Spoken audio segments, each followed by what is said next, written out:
Hello, everyone. My name is Conrad on behalf of CameraStuff. Thank you for joining yet another episode of In the Limelight. So, thank you for joining.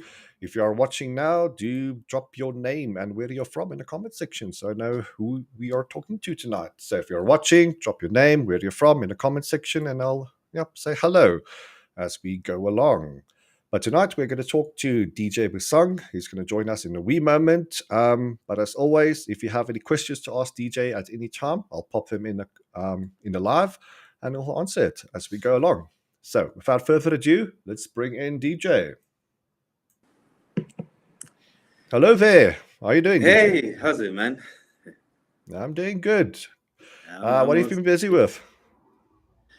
uh, uh, basically just shoot and shoot and shoot. Today I did a video for a doll. There's a lady that's selling dolls, so she sent me a doll to try and profile it, video wise as well as take stills of the doll. She's planning to sell it. And besides that, it's been pregnancy, newborn, cake smash, and so forth. Yeah. All right, perfect. Yeah. So, speaking of which, I'm just going to show the audiences what you're capable of. So, if you're not aware of Deejay's work, let me show you a quick handful of what you have been capable of. So, fantastic images here. We'll talk about these one by one as we go along.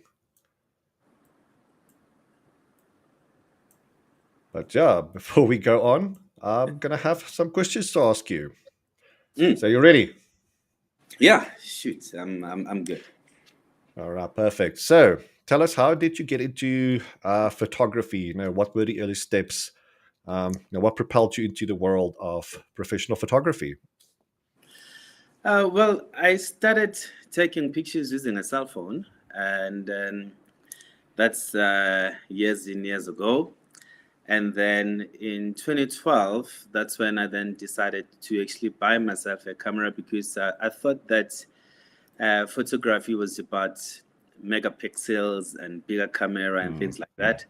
So I also thought, man, cell phone is not good enough. Maybe let me get a camera. And then I went to buy a camera there at one of those retail shops.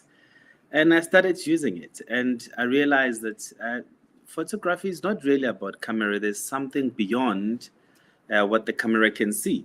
And then that's when I dived into trying to understand like your aperture, your shutter speed, and composition. But I found the composition to play a much bigger role than all the other components, composition and lighting.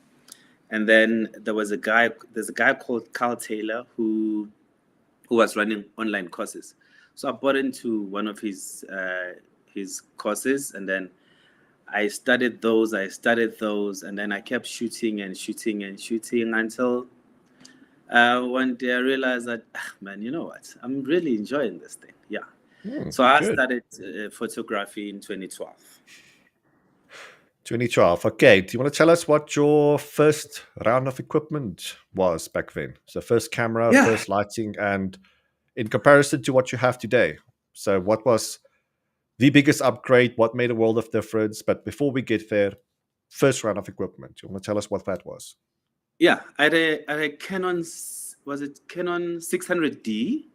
Okay, And good. when I bought it, it came with the 50 mil, a 1.8, and I think it was 18 to 55 also, and there was another zoom lens. I forgot what it was, but yeah. So that was what I was using, and my first lights actually bought it from CameraStuff. It was a high-low. I think I still I have it remember those. somewhere. Yeah. Yeah. Yeah, so I bought a high-low, and that was my main light, and as well I bought the YN speed light, which I used to bounce off the ceiling or use it as a second light.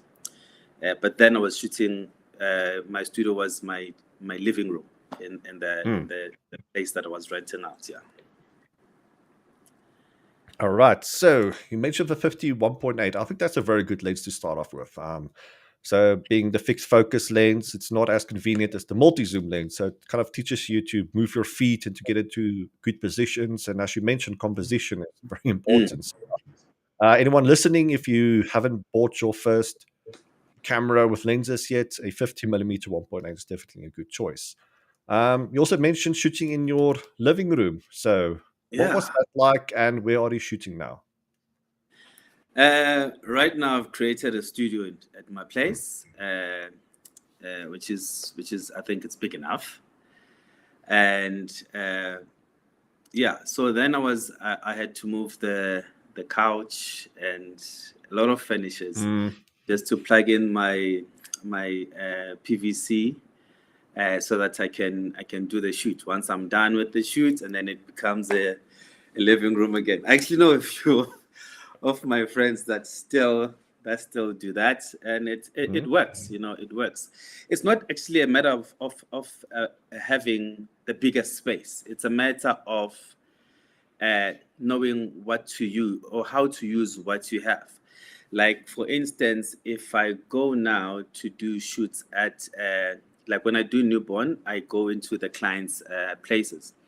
Mm. Some clients give me a bigger space, some give me a small space, but I've Mm. learned to use all different size of spaces to get what I want.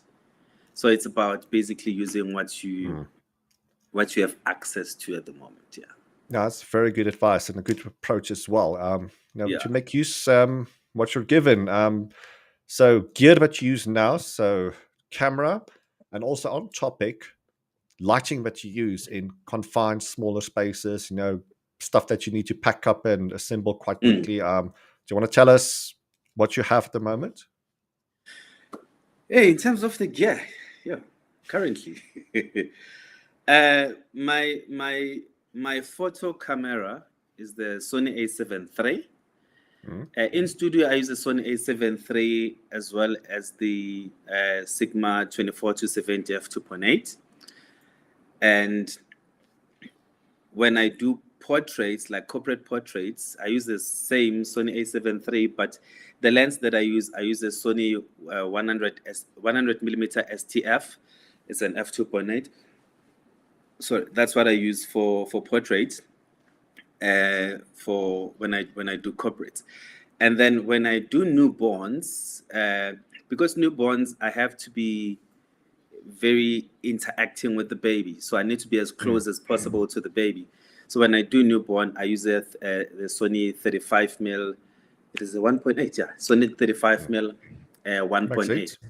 And I do have like your 85 mil, your 70 to 200, which I use when maybe I have to shoot a wedding, or a corporate event. Maybe it's an outdoor event, so I can be able to zoom in and out.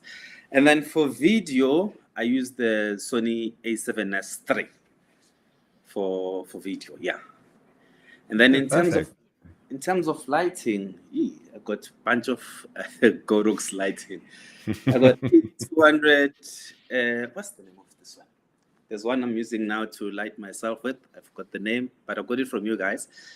And I've got the AD 600 BMs, the Good choice. Yeah. first version. I haven't upgraded. I've been using these lights for, geez, man, I don't know, probably 8 years by now. 8 years now. Hmm. I don't really know. So I've used Godox for a very long time, and I haven't even Yeah, that changed. Yeah. yeah, that 8600 BM is a tank. It's never stayed Yeah. my attitude, that one. Yeah, it has fallen a couple of times. They still Yeah, work. same. Continue working. Yeah. So, in terms of your current setup, you made a reference to the light in the corner. What modifier are you using with it? Maybe you can just quickly pull it to one side and tell us what it is, and also that light at the back, that little blue light. You must tell us what that is. This one. So this is an aperture MC light. Nice. It changes color, and I bought it.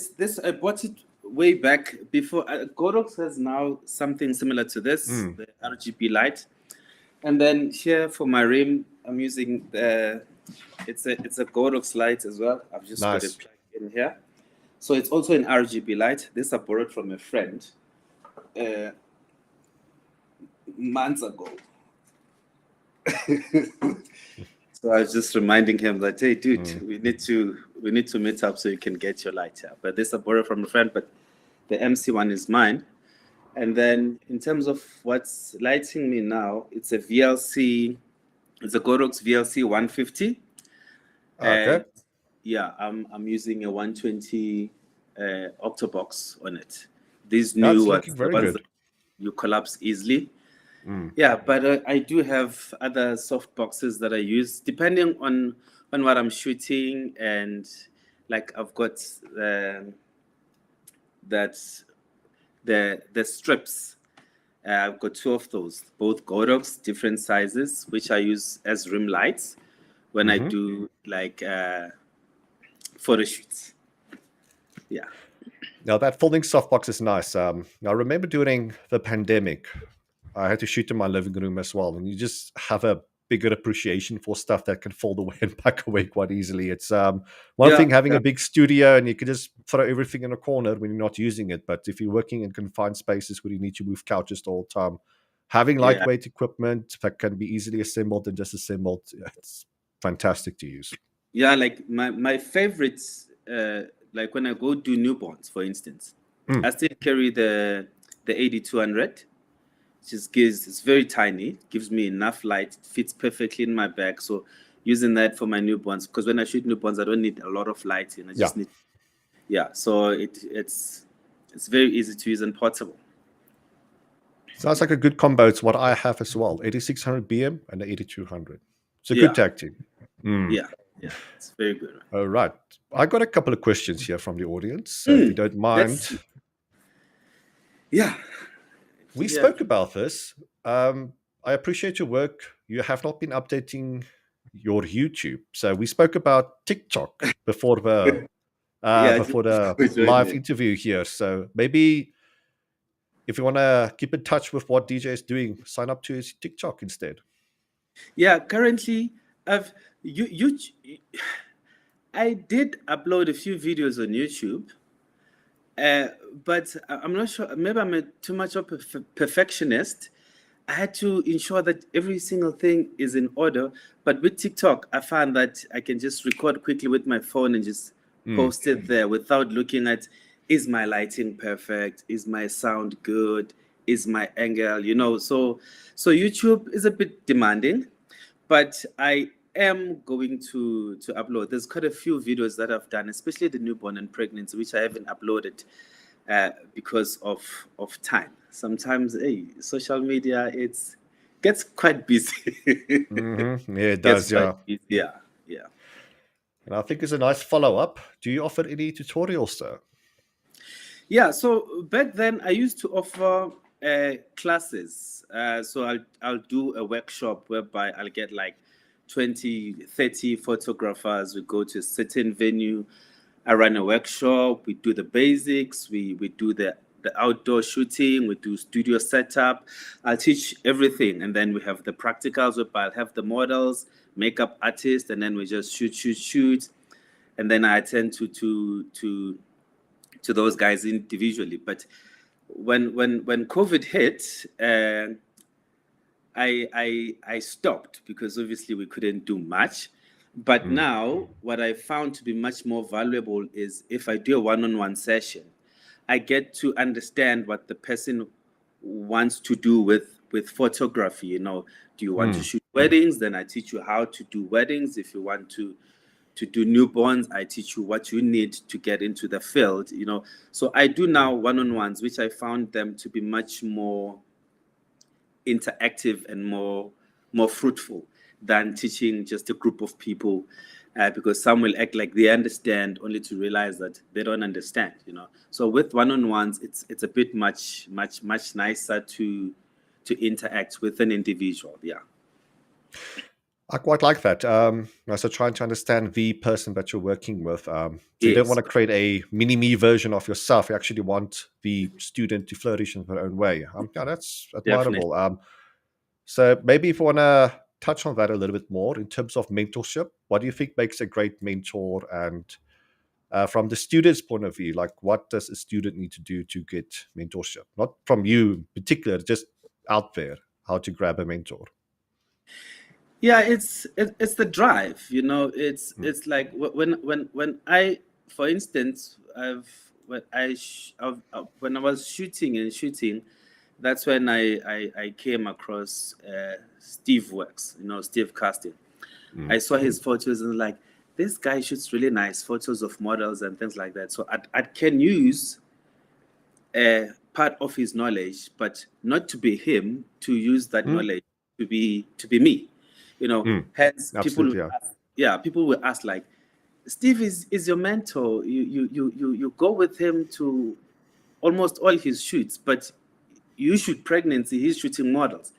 You know, it's because of what I found in him in terms of how he uses his camera, how he uses his lighting, and things like that. And then I applied that to myself.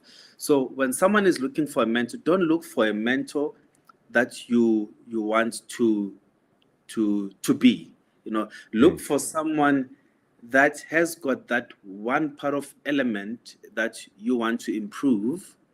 If lighting is your problem, just find one person that's good with lighting and just ask them to mentor you. Once you're done with the lighting, and then there are other people that are good in terms of composition, in terms of posing, in terms of there's other there's people that don't shoot as great, but the business side of photography, they're good at it. yeah. You know, that's another mentor to have. So you won't really have one mentor that will give you everything that you require. Yeah. So when you look for a mentor, just see what you need to improve within yourself, and then once you get Mm. that, and then that's when you can get that mentor. Okay, I that have makes. Yeah, I have received like numerous people saying, "Hey, can you mentor me? I want to shoot newborns." You know, it's Mm, and I ask them, "Why do you want to shoot newborns?" You know, they don't know. You know, like, no, I just want to start, find something to do. You need to know exactly what you want to do. You mm. know, so that when you get the mentor, you know that this is what I want to do. Then you start asking the right questions. You start uh, engaging correctly with that person. Yeah. I've always found that to be true. Now, when people ask me for advice and whatnot, I try to find the person's, to sound a little bit cheesy, but where the person's heart and soul may be. So it's a good Yeah. point that you brought up with, now I want to do newborn. Like, why do you want to do newborn? Is it because other people are doing it? Is it something that you really want to do? So I think Mm. in terms of mentorship as well, like from the mentor side, like that compassion, that empathy, like wanting to find a person, wanting the person to stand on their own 2 feet. Yeah. That's very important from the mentorship side, because it's also Yeah. not our job to create mini me versions of ourselves. And yeah, some people are a little bit ego driven like that. Mm. Mm. Definitely. Yeah. All right. So I think on topic, question from the audience: what will your advice be for a photographer who wants to branch out in newborns shooting? You need to have patience. If with newborns, if you don't have patience, just don't even bother. It's not. Newborn is tricky. When I do my videos now, I show you the calm side of things, you know. Mm, But before I take the video, there's an hour of a baby screaming. There's a baby pooping on your hands. There's a baby pooping on your props. There's a whole lot of things that happen, and mm, if you get easily disgusted by poo, or sorry, or you don't have patience for a crying baby, or you basically you're not going to survive. I've had a lady uh, I think it was like 4 or 5 years back. She just called me and said, "Please come to my house. I need to have a chat with you." I went to her house. When I got there, she had a suitcase full of newborn props, and then mm-hmm. she said, "Take all these. I see that you're into newborn. I'm done with shooting these babies because I can't take it anymore." You know, so newborn really, you need to be. Firstly, you need to have a lot of patience, like not just patience, like a lot of patience, and you need to also have a lot of care because you're dealing with the newborn baby. You know, they're very fragile. They don't communicate with you verbally. They Mm, communicate with you in terms of the cries or the movements. So you need to understand all those things. Basically, you need to become a mom, of quite a number of babies for you to really crack the newborn thing. People will say, but newborns are nice because the baby is sleeping. You just wrap them around. It's not. It's not Mm. always the case. It's a hassle. Some of my clients, if they're watching here, they'll tell you. Others, they end up crying because the baby is not Mm. cooperating. Oh, what is this baby doing? I wanted this shot. I wanted this shot. So if you want to venture into newborn, you need to have a lot of patience, and you're going to spend a lot of money buying props. And newborn props are very expensive, and they don't last that long because they pee. The children will pee on them, they poop on them. You put it on a washing machine, it gets damaged. Some needs to be hand washed. So basically, yeah.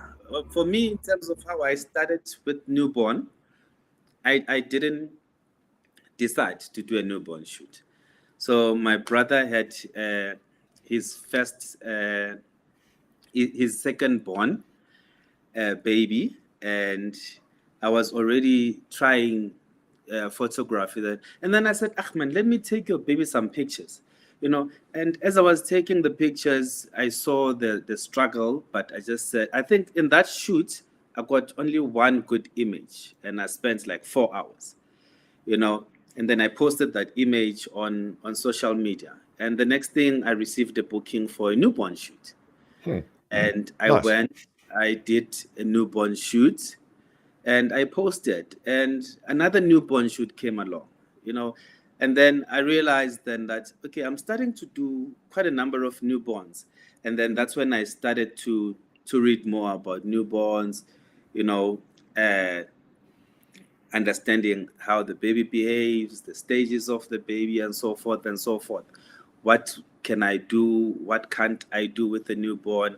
Understanding all the illnesses that Mm. they have, because when you shoot a newborn, you also need to understand uh, what illnesses can a baby have, what can be used, what can't be used. So basically you become a mother, yeah. So that's how I started. I On didn't choose topic with that. choose me Oh, as sorry. I'm saying I didn't choose to specialize in newborn shoots. I think Is it this something probably that you fell chose me. into? Yeah, yeah, yeah. All right. So I wanted to ask about that. I think you mentioned it a couple of days ago on your Instagram. You mentioned the mother thing. So obviously, being a male photographer doing newborn photography. So did you find that challenging, or was it just a case of it's like a duck taking to water? Was it something that you just naturally got into? And any advice that you want to give male photographers wanting to do newborn photography as well, or do you Yeah, think that's just doesn't no, matter? everyone can do it. I think if you've got the love for it, and if you've got the patience for it, you obviously can do it. There's a lady that commented on my TikTok video. They've got a TikTok video which I posted recently. It's doing quite well. She said, "I'm sure in your previous life you were a mother of many babies." Nice. you know I like that. so yeah, I think the other one is because of the experience that I have. I mean, I've got children of my own, Mm, so I know how to take care of a baby. Now I've got twins. Now they're three. I took care of them from this when they were infants. From the hospital, and even at home, me and my wife. Helping each other there and there. So because of maybe the love I have for children, it makes it easy for me to have patience for other children. So when I shoot a newborn, say he wants to say something here. Let me stop him quickly. So when I shoot a newborn, that baby becomes mine for that specific period. That's why if you go on my TikTok, you'll find sometimes I'm holding the baby, feeding the baby. Just mm. I'll let the mother relax. Say, no, just take your time, relax, watch me do my thing. I'll feed the baby. If the baby poo, I'll clean it up. I'll do all those things. Mm. So yeah, that's Okay, inspirational. Just a couple of comments I want to get in here. Okay. So from Africa, even following DJ since 2015, you have inspired me through the years, brother. I remember your Sigma Art 85 1.4. Yeah. And Kendon, who's a regular here, thank you again for joining, Kendon. Just replying to Africa's comment. Yeah, I remember that time. So 2015, quite a while ago. Yeah, that was when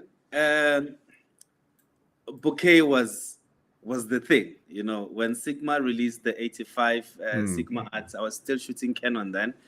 It was a Sigma Art 1.4. That lens was a monster, but it was quickly overtaken by the 135, which they released a few years later. Yeah, but yeah, I remember those days. Hey, Kenlen, thanks for watching. I don't know if this is an industry term or not. I see a baby shusher at the back. Yes, the person is referring to this. So Oh yeah, tell us what it is. this one is dead. I use it as a prop. So as a display. So this is, you know, when a baby is crying, the parents will say shh, shh, shh, shh, shh, shh, shh. So I got tired of that. So this so this does that for me. You know, you put batteries in that. It's like a white noise. So it just goes shh, shh, shh, the whole time. So it keeps the baby calm, and yeah, so it works. It does wonders for me. So I use that. That's my favorite baby. The one that's working is somewhere in the back there. Yeah. I like that. Yeah, the robots are taking over. We have robot baby shooters now as well. I like that so much.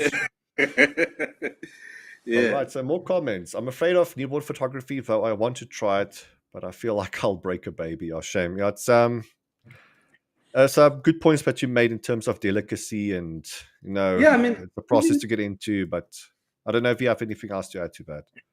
yeah. It's. I mean, even though I'm doing newborn, there's a number of poses that I'm also afraid of. Like one, the most one is called a froggy pose. If anyone is, obviously they're watching, so they can Google a froggy pose.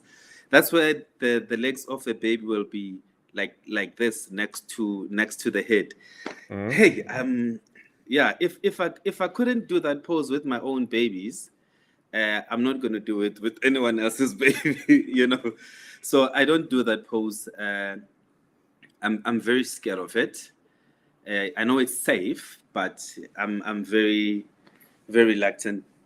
Sorry to do it. So yeah, I'm also scared that there's some poses that I feel like, hey, the baby might break here.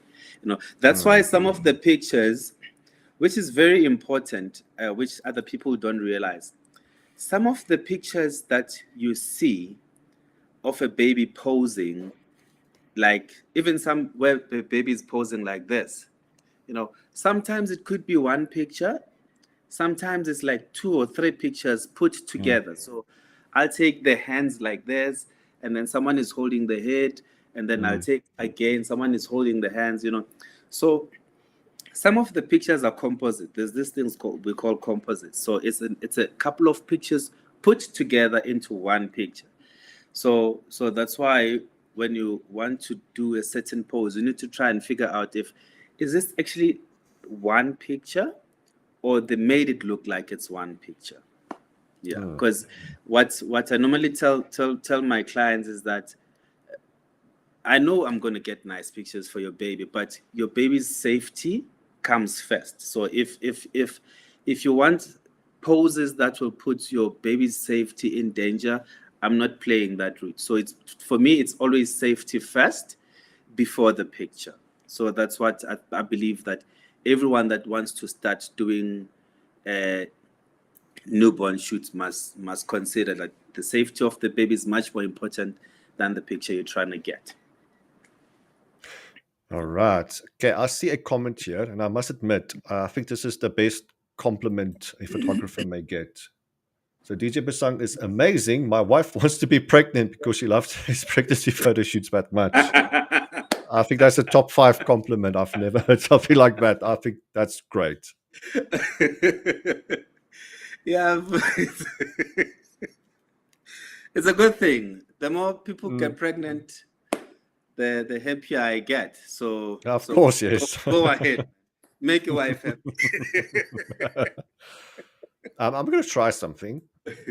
Yeah. Let's pop the comments in here. So new comments will pop in here. So if you guys have further more things to say, questions to Yeah. ask, just pop them and we can see them and you can see them as well. All right, so Oh let's yes. see what else we got here. All right, so I have a question to ask. So what do you think is the Yeah. most important factor when it comes to a great photo? So what to you makes a great photo? To me, what makes a great photo is uh, the the natural part of the photo. It must be natural. It must not be too Hmm. enhanced. It must not be too forged. It needs to just be natural. That's in terms of the the feel of the photo. It needs to be as natural as possible. And then the most important thing is the lighting. Hmm. You can have the biggest or most expensive camera equipment you can get and the most expensive lenses you can have. But if your lighting is not good, that photo is not going to be great. Because that's literally what we do as photographers. We're just literally trying to find the best way to light up something so that when I take it with my camera, it looks great. Hmm. So to me, what makes the best photo is the lighting that's shown on the photo. Yeah. And then there comes composition and Hmm. bouquet and all that stuff. But for me, the most important one is the lighting. Okay, I like that.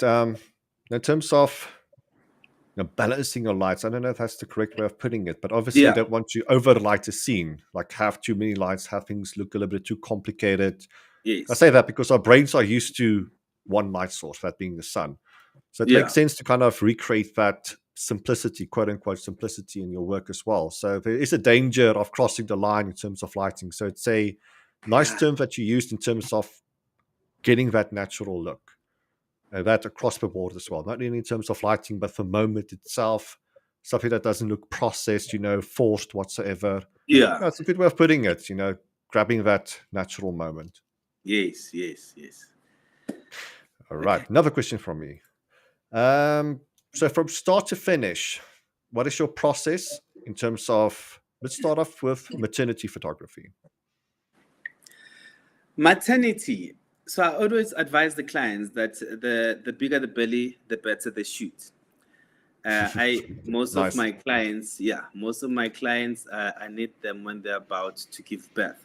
So that would be if it's twins. I know that from around 30, 31 weeks, the belly is there, and then if it's just one baby, so we're looking at about 34 weeks, but preferably 36 is the perfect time. But I've had clients that literally made a U-turn. They came for a shoot, and when I opened for them at the gate, they had to make a U-turn. Water broke to go to the hospital, to give birth. So from around 34 weeks, that's the best time. That's what I tell the client. And then in terms of uh, how we do the shoot, I don't like I don't want my clients to stress about what am I going to wear, the hair, the makeup, and things like that. So I cover that piece. So I've got a package whereby I give them makeup, I give them the dresses for the shoot, and when they get here, I'm not sure if I don't really plan the shoot. So when a client gets here, we I wish some of my clients can comment here. So I get them into that space whereby they feel like we've known each other for years, so that Hmm. they can be comfortable. And most of them, obviously, they're not models, so some first time being in a studio taking photos, so I know that they can't pose. So I prepare the poses. I pose them as we do the shoot, and some of the creative shots that we do as we work during the shoot, some shots just come into my mind like, hey, I see this picture like this. Let's do this picture like this. So there's not really much of a preparation besides making sure that the makeup artist is there and the dresses are there, and the rest we just let it be. It's fun. It's fun. It's you know yeah. Sometimes 3 hours passes. When we Absolutely, while yeah. we doing a shoot, they don't even realize that. Oh my goodness, it's been 3 hours already since we've been shooting. So it's really like that, yeah. All right. So something you mentioned about covering the cost of the outfits and the makeup as well. I think that's incredibly important. As a photographer, Mm, you need to supply an experience, right? So not just getting your yes. photos done, it's the experience of getting your photos done. So the start to finish process, it's an event, right? So it's not just Mm, you standing in front of a camera. Um, yeah, nah, yeah, like I definitely. said, it's the start to finish process of covering everything. I think that is integral to a photographer's work. Especially one day in the future when the robots, the AI takes over, we all need to think in terms of what can you provide that a robot cannot provide. So yeah, Yeah, definitely which the is experience from start to finish, and what you're definitely the doing human now. interaction. Yeah, definitely the Absolutely, human yeah. interaction. It is the most important one, and sometimes there's also making a person feel comfortable, because you must understand, with pregnancy it doesn't treat women the same. Some women, it hits them hard. Some women lose a bit of confidence because in terms of how they look. So when they hear, you make them feel that, look, you still and then we just work. you know All right. Okay, I like those answers. I see some more questions from the audience. Yeah, at yeah. this rate, I'm not going to finish my questions, so the audience are taking my job, it seems. Yeah, I see there's a All right, lot so of I them like this popping one. up. Where can we buy baby and photography props?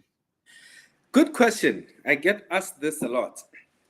So when you find a shop that sells photography props, especially newborns, the pregnancy props and other shoots, those ones are easy to find. You can go to Mr. Price, you can go to any other shop that sells basically everything, and then you can buy. But for newborns, it's a bit tricky because those props are not for mothers to use. You Mhm. understand? It's literally, it's not you can't get into a shop and say, hey, I'm buying photography props in this shop for newborn. So there's a conference that I'm not sure if it's going to happen this year. It's called Pregnancy and Newborn. What is it? Event, network event. Mhm.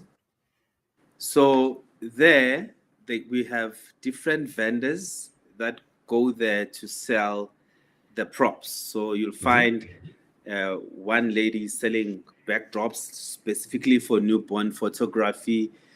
Others will sell baskets for cake smash photo shoots, and then others will sell like the wraps that we use, but they're quite costly. So when you get there, you need to have a good budget. So I buy most of my props there, and it happens, I think, once a year. But you can get, I think it's Lilliput's. There's Laura Rose, and there's I think, who else? There's quite a number of people that sell. Now the names are just Mhm. running. but but also online, you can buy some of the props online. Yeah, so that's where you can get them. But in terms of the reps, those you can even get to China Mall. Where Mhm. they sell the fabrics. Just Mhm. pick one nice fabric there, buy a one meter of that fabric, and then you can use it as a wrap. you know. And then in terms of the small uh, dolls, like the small teddy bears and things like that, those ones you can find at a lot of shops. When you go to like your 5 Rand shops, you can find those little teddy bears, and then you can just buy it and use it there. But yeah, but if you see, it's pregnancy and photography uh, networking. If you see that poster, and you must buy a ticket for that event, because that's where we buy a lot of props. You must get there early, because before even it's the lunch. first come, first serve. Yeah. Everything's gone. Yeah. Yeah. This photography is a bit of a black hole that you just throw money into, hey? So it's not just cameras and lenses and lighting. You have to buy the props and things as well. Yeah, I think, props, because I wish I had some close by here, because they're very expensive. Like, you can get a headband for like 150, you know, and then you buy 5, and then you go do a newborn and you forget one at the client's home, you know. So it does happen. That happens, yeah. I really hope the session will be available after the live. Yes, it will be available on YouTube. So as we end, it will be there forever. Yeah. So you can watch from the beginning. So if you have just joined, rest assured you can catch everything from start to finish on YouTube afterwards. Yeah, definitely. Yeah. So just go to the camerastuff.co.za. Sorry, just CameraStuff shop on YouTube. So we have a channel, CameraStuff shop. Otherwise, this video will be given to Deejay as well, and it will be on Deejay's platforms as well after the live. Yeah, I'll upload it on my YouTube as well. Perfect. See, who was saying I don't upload on YouTube? Now I've got a video to upload on YouTube. Yeah, we help each other out. That's good. All right. Yeah. So I think the time has come. Let's have a look at your photos. So you can just give us a brief description as to how you created all of these. Let's get that ready. I think for that, our comments need to pop away as well. Yeah, we're quite tiny. So let me just move these away. Yeah, so just a brief description as to how you created these shots. So in terms of lighting, etc., etc. So basically, the floor is yours. Yeah. So on this one, it's a basket. The cloth that you see that the baby is sleeping on. Underneath, there's quite a number of fabrics and stuff that I've put just to balance the baby properly, because with newborn, you need to ensure that the baby is balanced properly. And then in all my newborn shoots, I always use the 80-200, and it's a 35mm with the Sony A7 III. So in all the newborn shoots, that's basically my go-to gear. So in here, the baby is just putting the hands like this. This is one shot, but... So this is not a composite. It's not a composite, but... Well done. For the... No, wait. Oh, okay. I'm waiting. But because of safety, on the left side of this picture, there's an assistant that's holding the baby's head with the finger like this, so that the head doesn't fall like this. So we check where the head is falling. So in this instant, the head was falling like this, and then she puts the hand just one finger like this, so that the head doesn't go like this. We keep it like this, and then in post, I just remove that finger. So very that's clever. Also a safety measure, because you don't want the baby's neck just to do this. You need to be careful in terms of how you position the baby. So that's how we took this picture. And when I got to the client, it was a wooden floor, so I didn't have to use... I've got backdrops that I bought from another company. Am I allowed to mention company names? Yeah. No, go ahead. Okay, so there's a shop called Backdrop SA. They're based in Cape Town. They sell the floors for baby, for newborn photography. So in here, I didn't have to use it, because I like the wooden floor, because it matches nicely with the little camera that is yellow there. I don't know the brand. As well as the basket. Yeah. Backdrop shop. Yeah, So Backdrop Shop SA. That's yeah, here. Yeah, they sell some funky stuff. Yeah, so yeah, if you're into baby photography, definitely visit that shop. yeah. And Take then the China, babe, yeah. baskets, I don't remember I bought the basket, but I could have bought it from it's either Mr. Price Home or Westpac. You know, you get these baskets everywhere. Yeah. Yes. Let's see the next photo. Um, there's a question I wanted to ask. So Mm-hmm. I have not done baby photography myself, but I remember a conversation many, many years ago. The Mm-hmm. idea of not using flash on babies. Like, is that just a myth that has been dispelled already?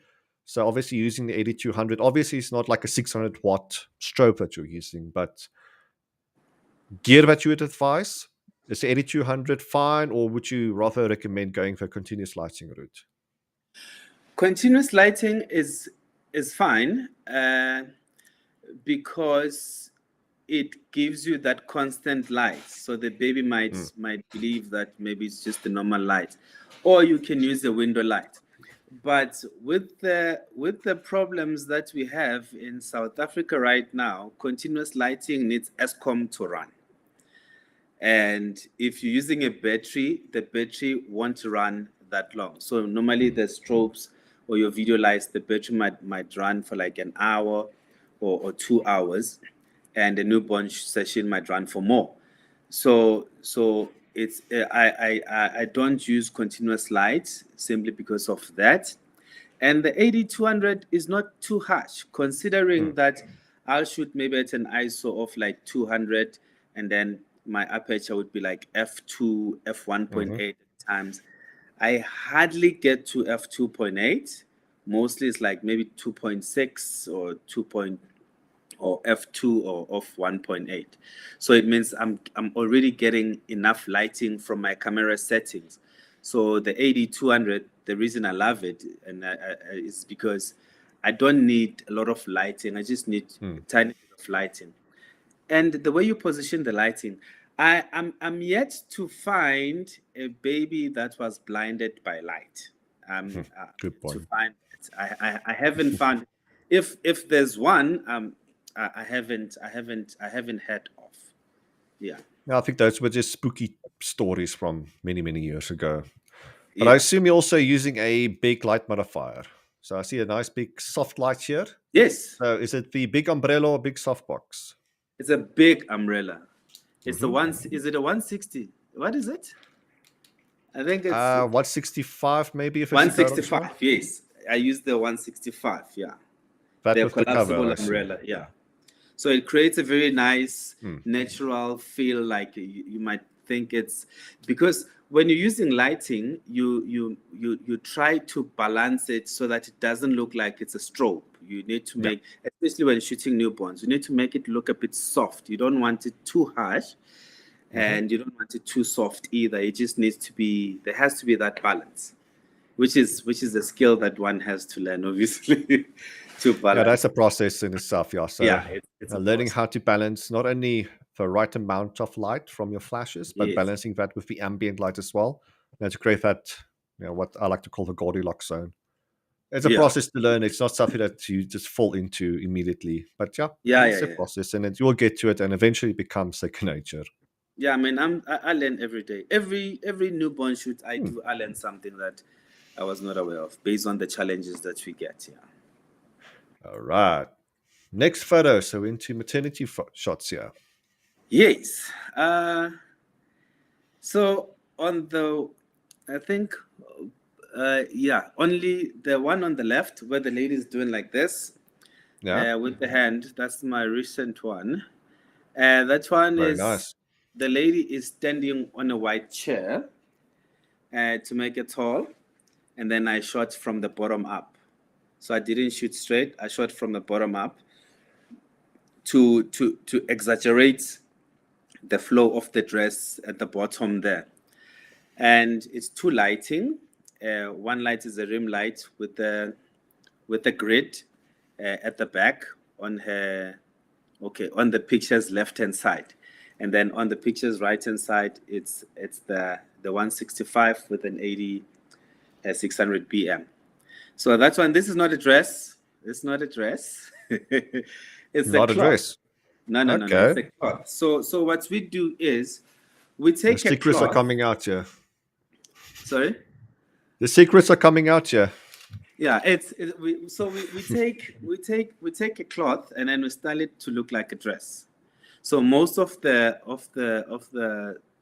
pictures is just I've been fortunate that uh, both of my main makeup artists they have that uh, that eyes that I also have, that we can take a cloth and make it look like a dress, and this is how we can style it.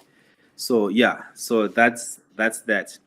And then the one on the right hand side, it's one light. We just basically took the cloth and then we dip it into the water so that it can stick onto the body, and then she's holding it, and then obviously that's that. Yeah.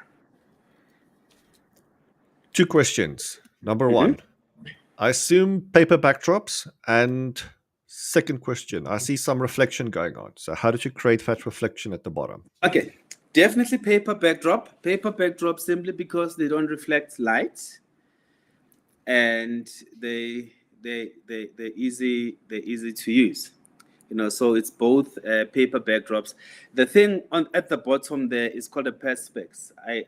There's a shop here in Clever. Pretoria. Yeah, there's quite a number of shops in Joburg. There's one in Selby. I think it's called Plastic Warehouse or something. They sell these.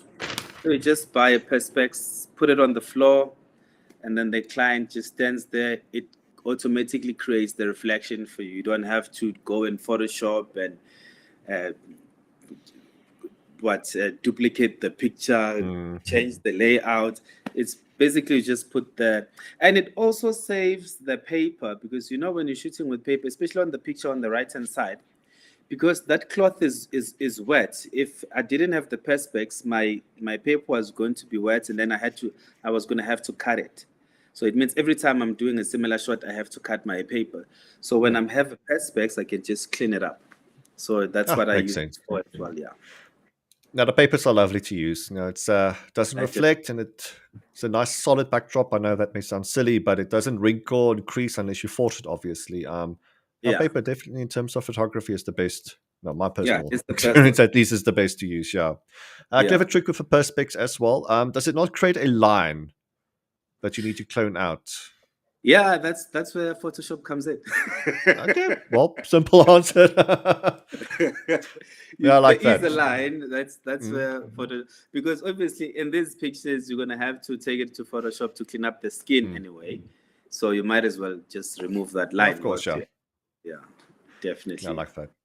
Very simple answer. Just Photoshop it out. I like that. Awesome. All right. Next batch. All right. So outdoor photography. I touched on it. So what is your process in terms of balancing ambient light together with a flash? I know that's tricky to learn. I don't know if you have a process. Like, do you have a step-by-step, Yeah, I do. thing that But you go through? it's very easy. So rule number one, this is my rule. You always adjust for the light that you cannot control. So if you cannot control the sun, when you do your camera settings, adjust your camera settings to cater for the sun. And then the lights that you can control, which will be your strobe, and then you can add the strobe in. So this picture, if I didn't have the strobe, it's very dark. The lady you barely can see her. But because I wanted to have a bit of the sun there and show the water as well, so I had to put my settings in a way that I have the sun and I still have the bit of the water. And also the camera that's using plays parts here because of there's this thing called dynamic range. So if your camera can pull up information that's blown out, it serves as your advantage.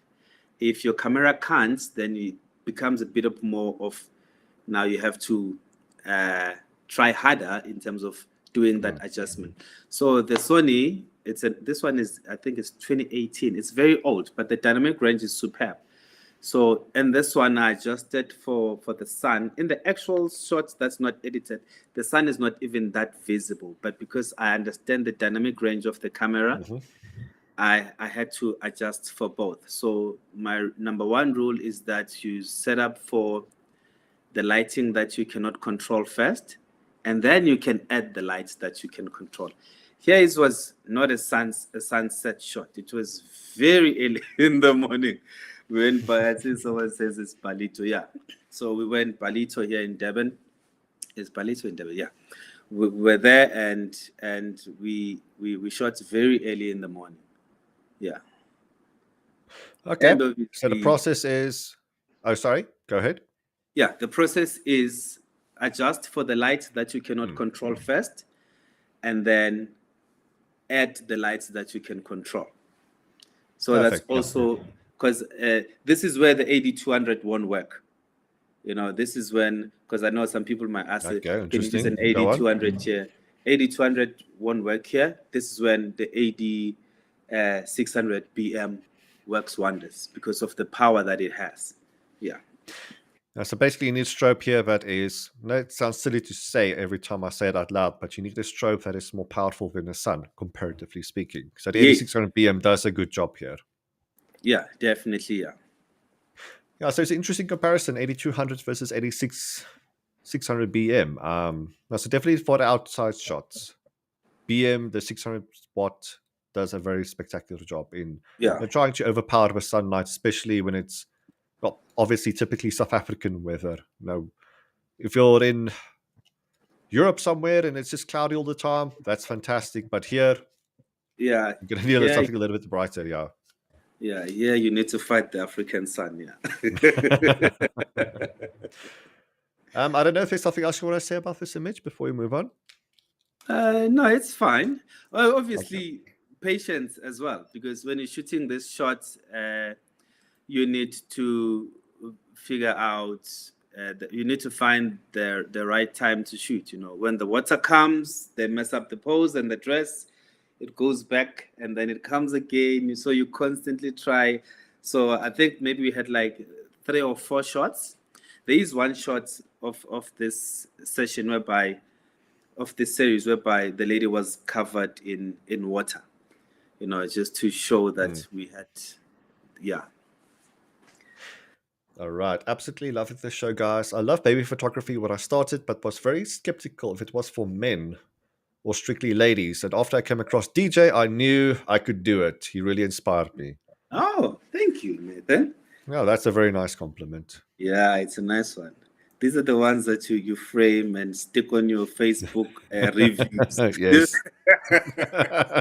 If you're gonna go back to the recording, do a bit of screen grabs there and there, just Yes, of course. I just copy paste and frame it around your studio. definitely, definitely. It's very nice when people Hmm. appreciate what you do. It goes a long way because we also get courage that, oh, people actually enjoy what I'm doing. It gives me the courage to keep doing what I'm doing and to do better. Yeah. Thank Oh, you. it's not Thank just you that, but for.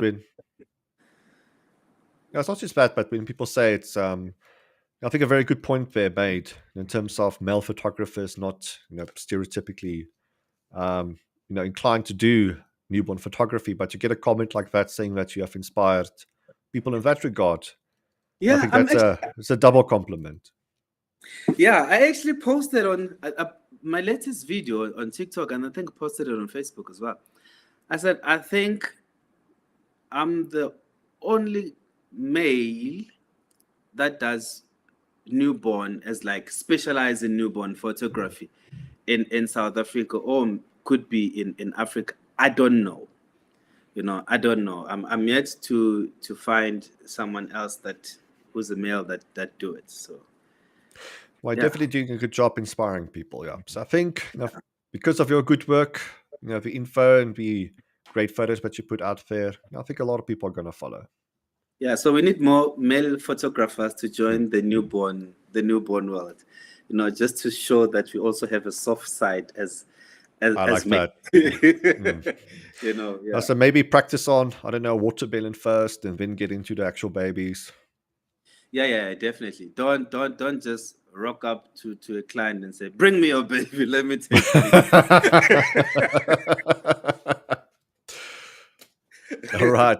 yeah, Let's on that point. Let's see what else we got. yeah, I see. This one. Ah, awesome. I like this. This was this was when I still used to love HSS, and we shot this at the Interesting. yeah this Okay. we shot this at Pretoria Botanical Gardens. So here I put her on the shade, and I adjusted for the light that I cannot control, which in this case was the sky, because I wanted the clouds. So I think I had to put my ISO to like 50, and my shutter speed was something like 4 or 8,000. I don't remember. And then the she was dark, but the clouds was good enough. And then that's when I think, because the 80 the I used the Godox. It's a P120, Yeah. P120L. The old ones that before these new collapsible ones. Yeah, and I You had had to to build like a remove. tent or something. Yeah, and then I had to remove because it comes with the double Hmm? diffusers. So I had to remove one just to make sure that I get enough light on her. Light in this one was on the left hand side of the picture, and then I shot from the ground up because I wanted to get the sky. And obviously, because of the rule of thirds, I had to now see where I put the trees on. Yeah, but yeah, this one was a very easy one to do. I actually had a few sessions with this lady uh, in terms of the photo shoots. Yeah, yeah, All right. So, and a then couple of points you brought up. yeah. You said that you used to like high speed sync. Is there a story there? No. I still do, Hmm. but uh, now uh, I still shoot in high sync speed, but I don't post those pictures as often. Mostly when I shoot weddings, high sync speed all the time. And the nice thing is that I think here is because back then what lighting was I using here? Yeah, I think it was a Godox, if not the Jinbei, but I think it was a Godox. Hmm? So the nice thing with now is that sometimes you don't even see that you're already on high sync, because the trigger for Godox and the lights, they communicate nicely with the camera. So as soon as you go shutter speed of like 250, the trigger and the lighting quickly go to high sync. So it's like an automated process. You don't even sometimes I shoot high sync, I'm not even aware of that I'm shooting high sync. Okay. Yeah. I thought it was just, I know there's a debate out there. Some people are getting tired of high speed sync images. So I thought maybe there was a story there, but you wanted to No, quit high no. speed sync. But no, not at all. Yeah, so I think it is circumstantially dependent. If high speed sync proves to be useful, use it. Other times when you want to get the background in a shot, obviously, because the Yeah. backdrop is a character in itself, and the character can add to the story. So Yeah, I yeah, mean, just depends. So it's not yeah. a one versus the other. It's do whatever's necessary. Yeah, I mean, to avoid high sync now in this instance means you're not going to get clouds at all, or you're going to Mm. have to shoot like f22, to get Mm. your sky. So if you shoot like at like f2.8, f2, you definitely have to go a high sync speed.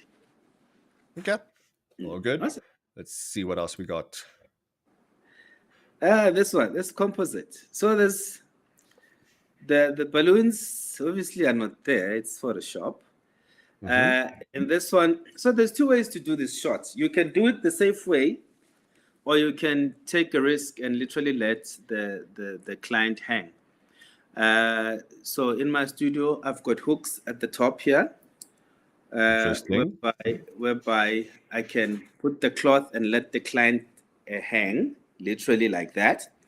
But because I deal with newborns a lot, safety becomes my number one priority.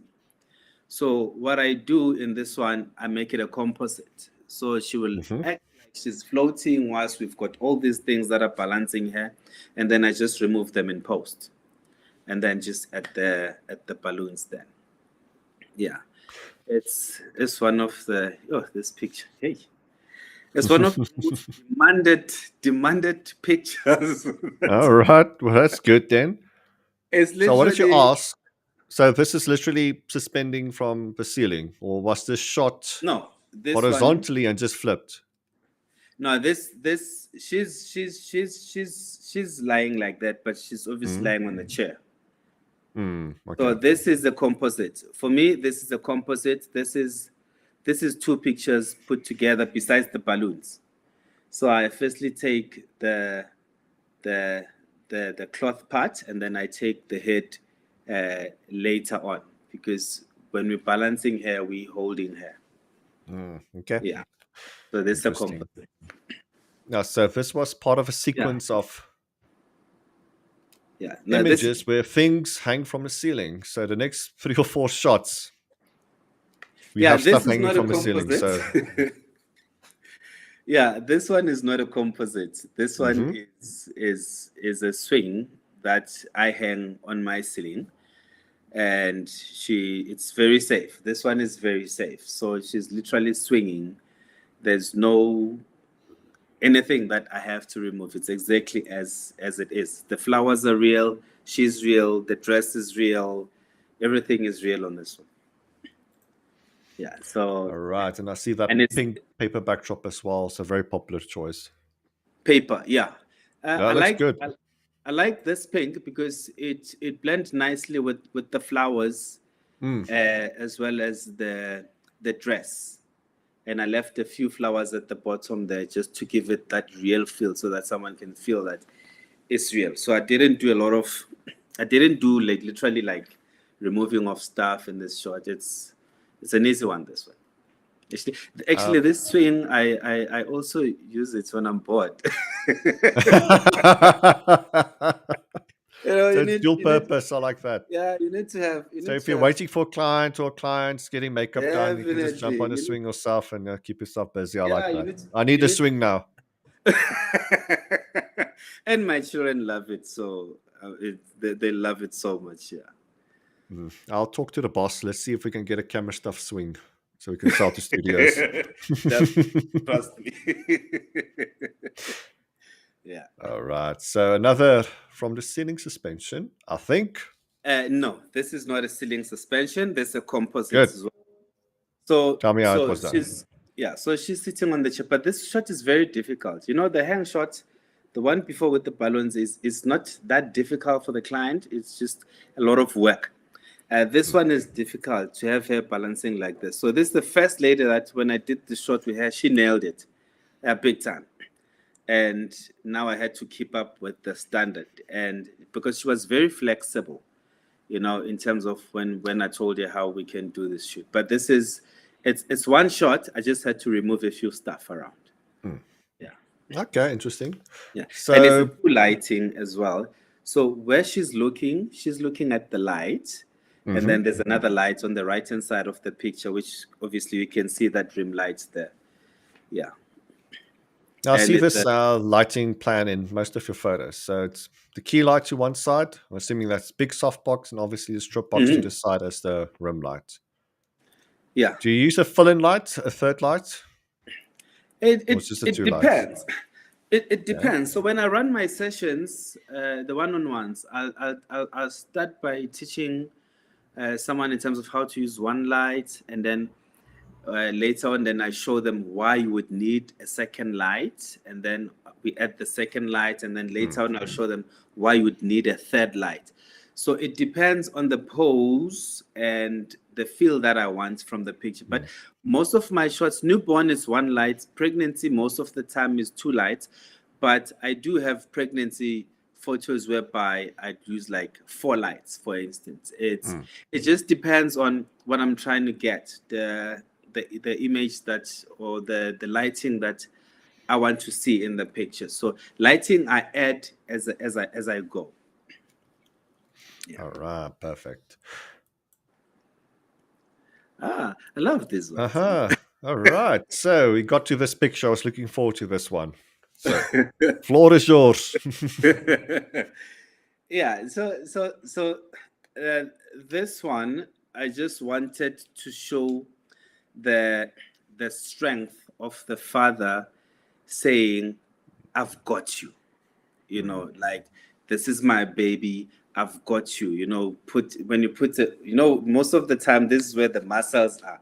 So when you They're put the a guns, baby yeah. here, it shows that I'm going to do everything I can in my power to ensure that you protect that I'll protect you. So I posed the baby, and she probably cried for like a second.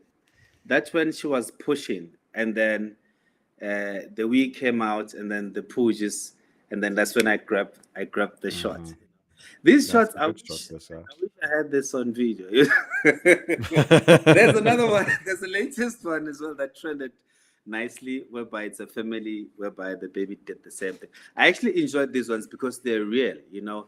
I always tell the parents when I go shoot a newborn, they say, "But when the baby is naked like this, what about your props? What if the baby does a number two and so forth?" I tell them, when nature calls, nature is calling. It's a baby. There's not much we can do, but I embrace those moments because they make. Yeah, this is this is the other one that trended nicely. But the interesting thing about this one is the look on the brother's face. He's like, "What's going?" Yeah, I see that. Yeah. So this one I just grabbed, and the mom said, "This is going to be a beautiful one." This one I literally, maybe I might even print it for them and just send it to them as a gift. I I was really. about to say, this is a print-worthy shot. Yeah.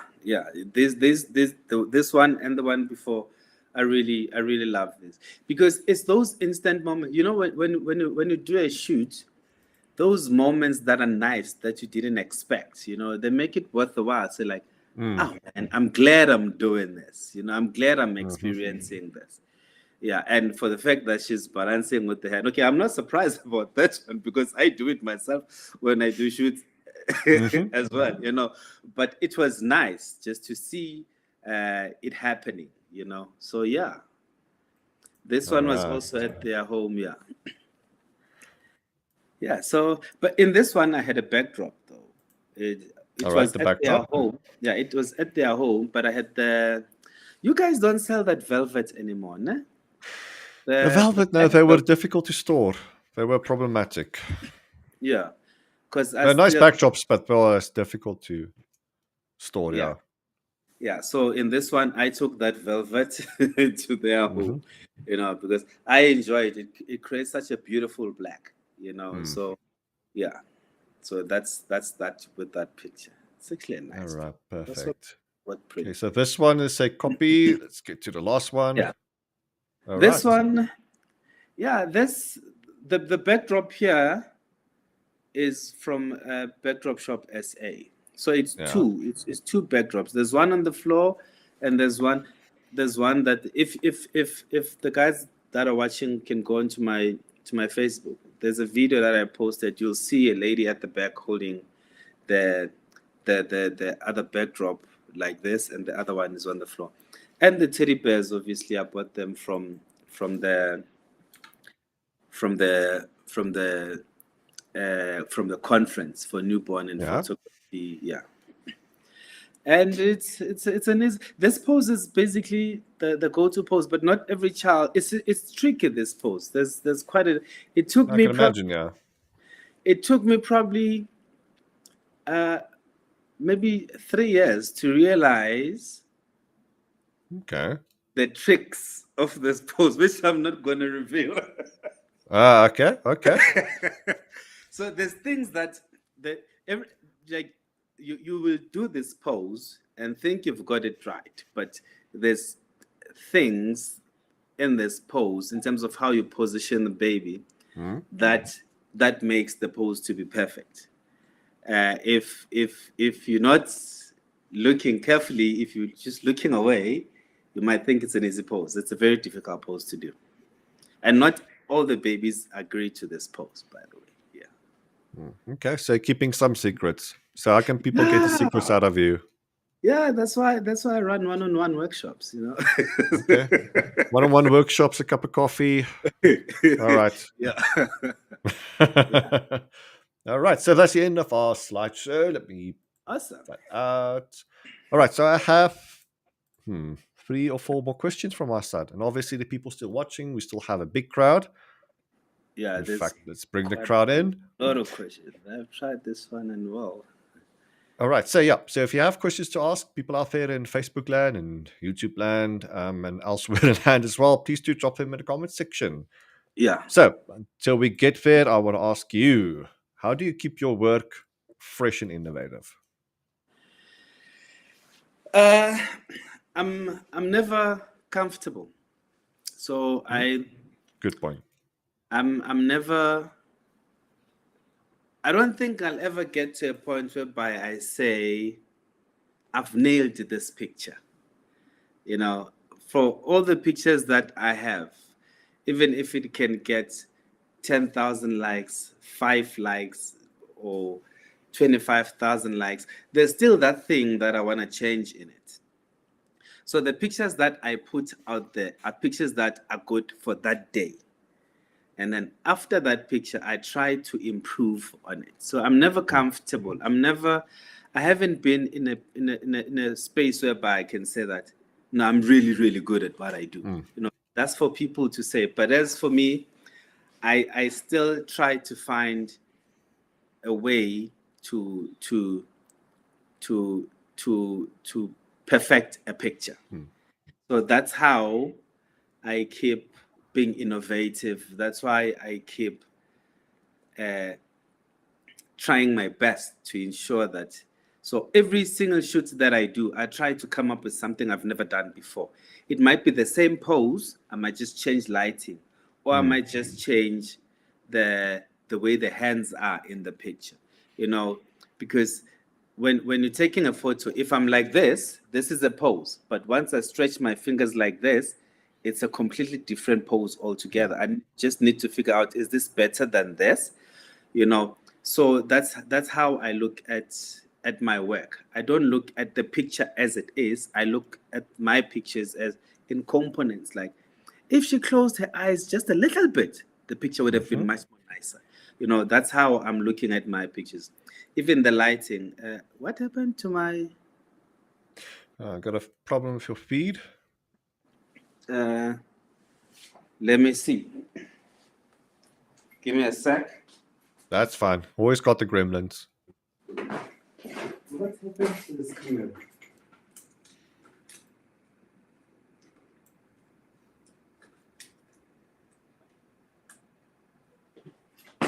Should be fine. I think my battery ran out. Gosh, I've been talking for an hour and 20 minutes already. I think I didn't put a fresh battery there. Okay, yeah, no problem at all. Yeah. So I look Show at must my go on. pictures. So I look at my pictures and components. I look at the pose. I look at the outfits. I look at the props. I look at the hair.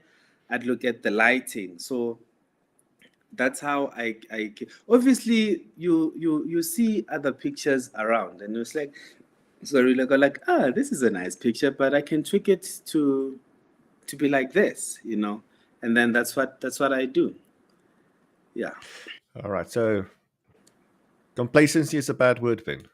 So it's my number one rule: never be complacent. You know, because Yeah. the world is going to bite you in the bum as soon as you relax. Yeah. Once you relax, then problem starts. Yeah. Tend to Okay. be careful sometimes.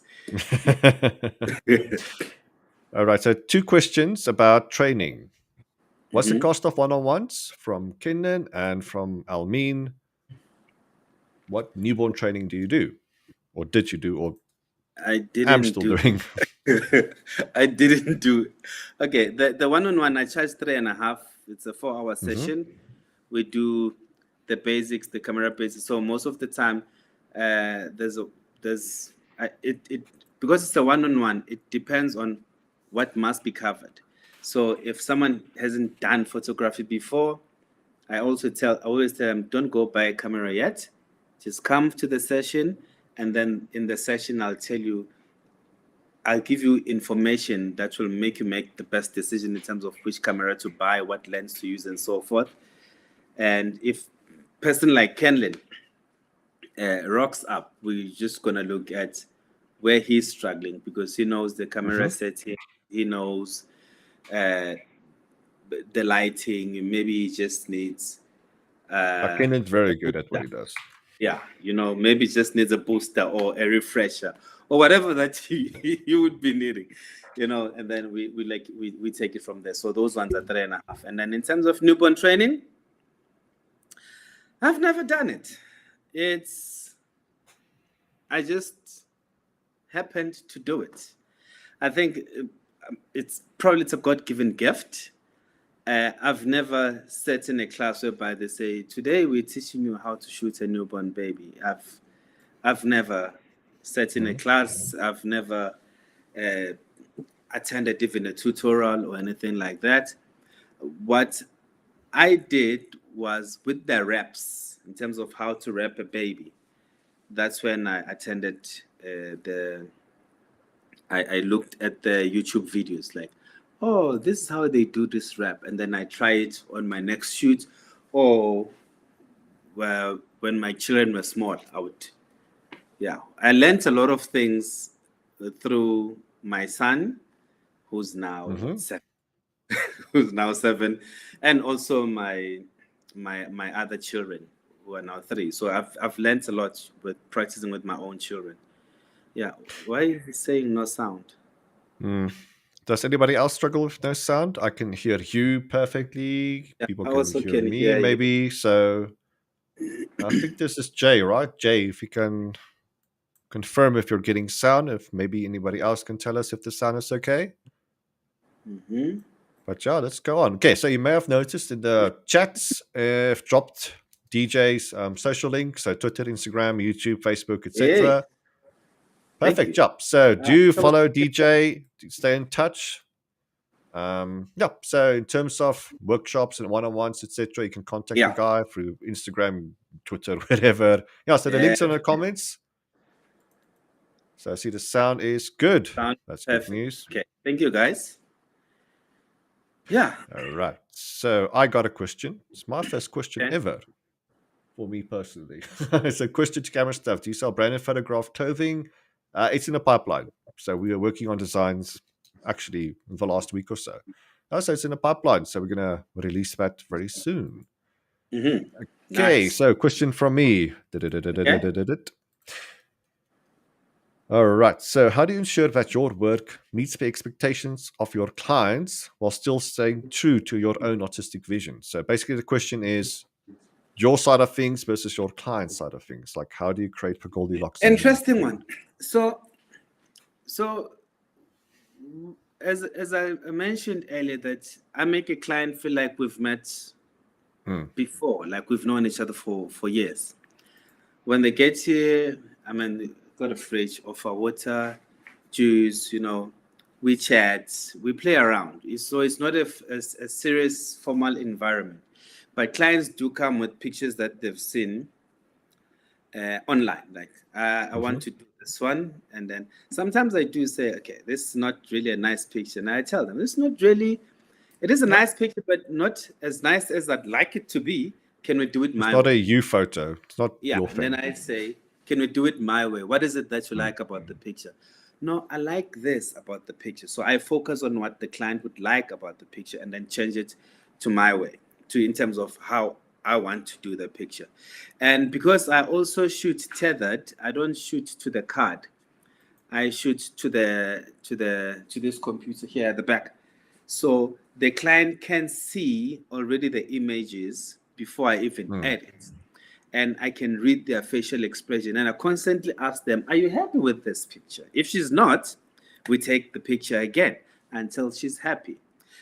But obviously there's clients that will never be happy with the picture. We know we all have those clients that, no, but here my nose, or here my cheek, those part and parcel things. of what we do. Then we try, and then that's when I say, no, don't worry, I'll edit that part out. Don't worry, I'll edit that. Don't worry, I'll edit that. But because I should tell that the shoot becomes very interactive. Yeah. We chat, and I'm not a serious person. Like, we share jokes, we laugh, we talk rubbish, we talk serious stuff. So they get much more comfortable as we shoot. And when they see the pictures there, they get excited that, okay, there's the picture there, I can see. Unlike before, when I was shooting to the camera, the client will just pose and pose and pose, but they don't know how they look like. It also doesn't boost their confidence because they don't see what you're taking a picture of. Like, no, they see what you're taking a picture of, but they don't see the picture itself.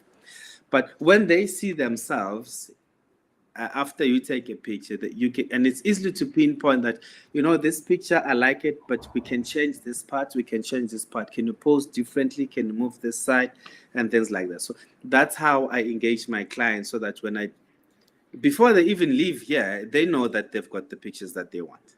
And I ask them that, is there any picture that probably you wanted which I didn't take? And then they say, yeah. Most of the time they say no, because I take a lot of pictures when I shoot. My package comes up with like there's package for 15 pictures and there's package for 20 pictures in terms of pregnancy. But we'll shoot like 400 pictures just to get those. Of course. Yeah. So how are you tethering to your monitor at the back? I use this cam. Actually come and buy another one. I use the Tether Tools cable, this one, and then I shoot to Capture One. Okay. Yeah, but I want to use a wireless system now. I'm trying to find. Do you have a wireless system? We can get them. Not in stock, should I say, at the moment, but we can get you some.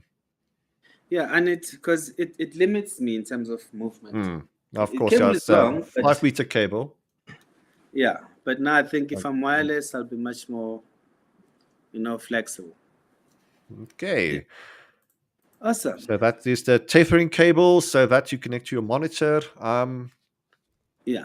Do you ask your clients beforehand? Because this is a bad experience I got. Because I also tethered to a big monitor, a big TV that I had on the side, but the model wasn't happy seeing herself the whole time. So do you ask the people beforehand if they want to see the images live as they go along? No, it's my standard procedure. Okay, so maybe it was just me that one time. The thing is, models I know, because some models, the magic that we do in Photoshop. So some models, they don't want to see the picture before the magic. They don't want to see that the stuff that we liquefy. They don't want to see those as they shoot. They want to see the final product. But my clients, most of the time, are not models. They're just pregnant. They're big. They're very big. So there's nothing to liquefy there. There's okay. So they're much more comfortable, especially when they see, because then it becomes interesting and see that, okay, let's change this pose like this. Let's do this one like this. If maybe we remove this piece of hair, it becomes interactive. Yeah. So I should tell that one way. Plus, it also helps me because I don't like looking at the picture in a small screen. Sometimes it doesn't look that you might think it's right, but it might not be right when you zoom in. That's those small details that you miss. Yes, definitely. Yeah, plus I think generally speaking, it's good for clients to see themselves in the photos, because I think often as photographers, we forget to show the models, hey, this is what I'm taking, this is what I'm busy with. Do you like it? Don't you like it? Sometimes, especially if we introverted types like myself, we get a little bit in our own zone and we forget that there's an actual person standing in the studio with you. Yeah, because sometimes when you shoot, you can just get into it. It's just you're in that own world, which is a nice place to be at. Nice awesome. Live streaming gear. Can we have a list of them? So everything we have available, minus what we said, certain backdrops that you can get at backdrop shop SA.co.za. Like the cables, lighting, of course, you can get at CameraStuff. If you want specific items, just drop us a comment. Like we have WhatsApp, live chats available, emails. You can ask Deejay directly as well as to what he's using. So just pop a message to either one of us. Yeah, we can help you out. Yes, good. Yeah, but one day in the future, we're working on a couple of things. So one day in the Mhm. future, they'll be able to buy directly from the live stream as well. That's something Oh, fancy we're working on. But yeah, yeah, that's pipelined.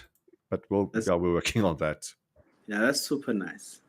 And I Okay, like, I so like, I yes, like that you guys deliver the same day. yeah, it's something that we try our best to do, and we've been we'll be Yeah, yeah, consistent with it. Yep. So yeah, something that we pride ourselves on. yeah. Last, I think which one? I think it is this gray backdrop. There's a gray backdrop that I have now on my right hand side, on my left hand side. Yeah. I ordered it in the Nice. morning, and then it got delivered. And fortunately, I was having to use it on the same day. So yeah. So Nice. you guys, So it if you was want, a yeah, camera That's stuff. good news. Yeah, normally the bigger items take an extra day or two. So if the backdrops arrive the same day, no, that's awesome. Yeah, it was great. Awesome. All right. So Oh, last question from my side, and as we are getting into that question, I'm going to give the crowd, the audience, their last round of questions as well. So if you have any questions, this is your shot.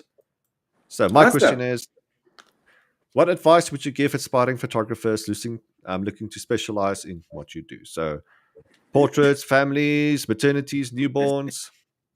Yep. So what would be your advice to Uh, them?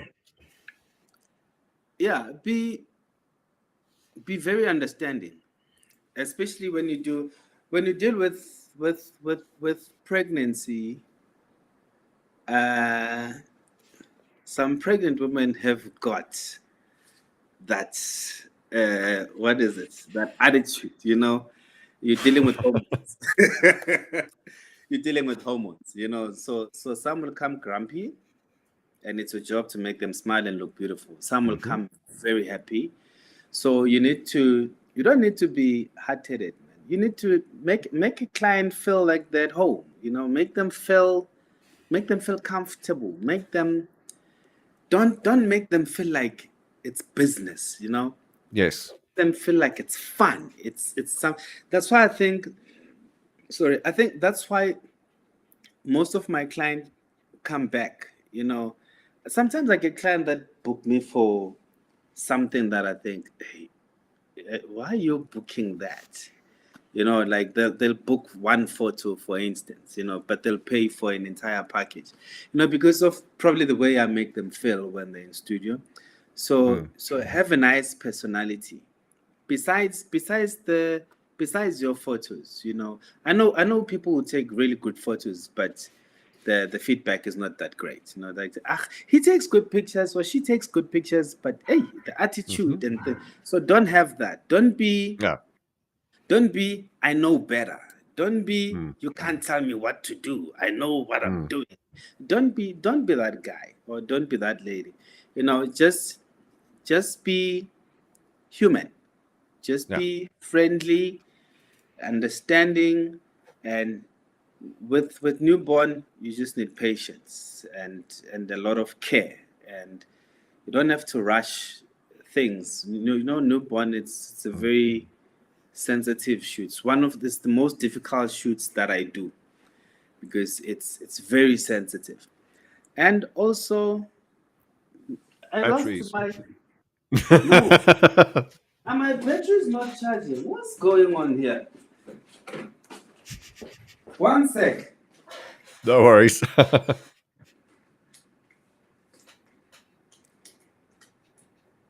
This one is going to ask me a question. Uh, All good. this one might pop in a message. It's one of those batteries that I'll quickly run to it if it pops the message. Yeah, but don't be don't be too hard-headed. You know, Mm. just love what you do. Just give yourself into what you do. Dude, it's so nice. Yeah, that's the question. Coming. I knew it was coming up. There we go. Sorry about that. Yeah, just love what you do. Don't be hard-headed, and learn every day. You Mm. know, there's no uh, perfect. There's no perfection. Even a perfect picture still has that one component that needs to be to be improved. And Mm-hmm. and understand yourself and take your time in building your own profile. If you want to jump into pregnancy, understand, because when you shoot pregnancy, you need to know what pregnancy is about. You need to have the engage, because you need to talk to the client. There's no use of you shooting a pregnancy, but you don't know the stages of pregnancy. You don't know what happens when someone is giving birth. You need to teach yourself in terms of what really is happening in that space, or on the client, in terms of how she's feeling. So you just need to be love what you do, man. Just love it. It's That's about it. Yeah. Okay, yeah, that was fantastic. You can listen to that every day. Awesome. Well done. Yeah, that was All a right. perfect answer, and certainly something myself and many people I'm sure can resonate with. Yeah, very very great answer. Yeah, Thank you. almost at a loss for words, but I think that means it was a great statement to make. All right, so I think one question we can answer from the audience, and we can say our Yeah. goodbyes. So, how do you structure the pricing for your shoots? Hey, you know, uh, this is a very difficult one, because pricing, I get people say, uh, I want to shoot pregnancy photo shoots. These are two pictures that I've shot. How much should I charge? I don't know. How much is your time worth? You know, how much? Because your pricing Mm. is you're offering you. It's a God-given talent, or it's a talent that you've acquired, and you've bought equipment. We don't use the same equipment. We don't have the same skill, and we don't have the same profile. So it's very difficult to tell someone that this is how you can structure your pricing, but I can tell you what your pricing needs to have. You need to ask yourself, how much is it worth? How much is your time worth? That's the question that you need to answer. If your time is worth 1,000 an hour, then charge 1,000 an hour. And if 1,000 an hour is not enough, and you then add your equipment, that okay, I bought this camera for this much, this lighting for this much, then maybe just because of the equipment is wear and tear, maybe let me add 200. Then you can charge 1.2. Mm. Or you can say, my time is worth 5,000, and then just charge 5,000. So it's very difficult. I remember when I was shooting this client at one time, I was charging 1,600 for a pregnancy shoot. And you get like 30 pictures, all fully Mm-hmm. edited and things like that. And then this guy came with his wife, and he said to me, as they were leaving, he said to me, dude, you're really good at what you're doing, and for the price that you're charging, it's not worth it. Tell you what, I'm gonna pay you double, and that's gonna be a new Wow. price. The guy gave me 3.2, and he said, this is a new price. I was like, double? Clients are gonna run. No, I was like, clients are gonna run, because now I'm charging double what. For some reason, nothing happened. Clients just kept coming in, and I was like, oh, so I was cheap. I didn't decide to increase my pricing. He Mm. told me that. He said, okay, this is your new pricing, and I'm paying for it. The next client came, they paid 3.2. The next client came, they paid 3.2. And I'm like, oh, okay, then maybe let me create different packages. Let me have a package for 1.8, 3.2. Let me see what happens if I create a package and say it's 4,000. And then people started to buy the package for 4,000. I was like, hey, okay, this is good. Let me create the package for 4,005. And then people bought to it. So I didn't just rock up one morning and said, my pregnancy shoot are 7,000. No, Mm-hmm. it took different stages. So it Yeah. depends on you. And also in Joburg, it's easy to charge 2,500 an hour for a photo shoot. But if you go to Limpopo, you might be too costly. You might be pricey. If you go to Mafikeng, they might say you're expensive. If you know, uh, because of the area that Mm-hmm. they're in, you know. So in here we've got a lot of photographers, you know, and they charge. I know guys that charge an arm and a leg, like, dude, for one shot, you know, like there's people I wish I could charge like. There's people I wish I could charge like, but as time goes on, so pricing really is. I'm yet to find a formula to, because Mm. for instance, the guys that I've mentored, they just say, okay, I'll charge 1,000 less than you. That's that. Then they go with that price.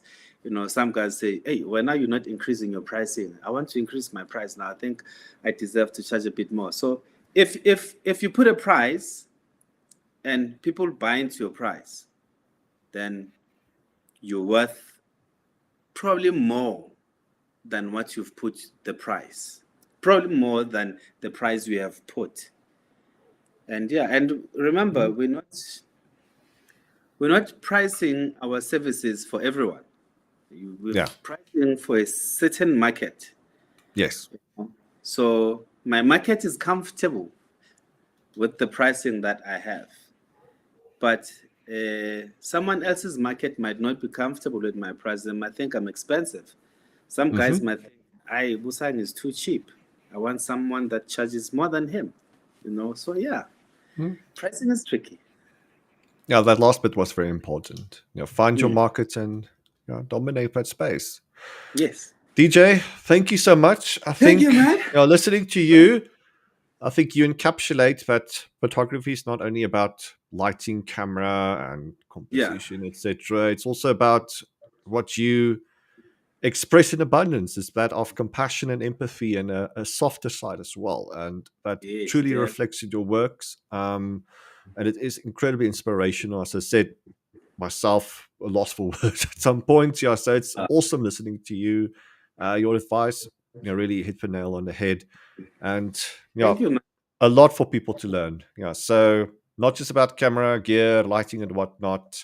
That human interaction, and from the photographer's point of view, compassion, empathy, big words, and it's something that we all need to adopt as we plod Yeah, along in our own careers.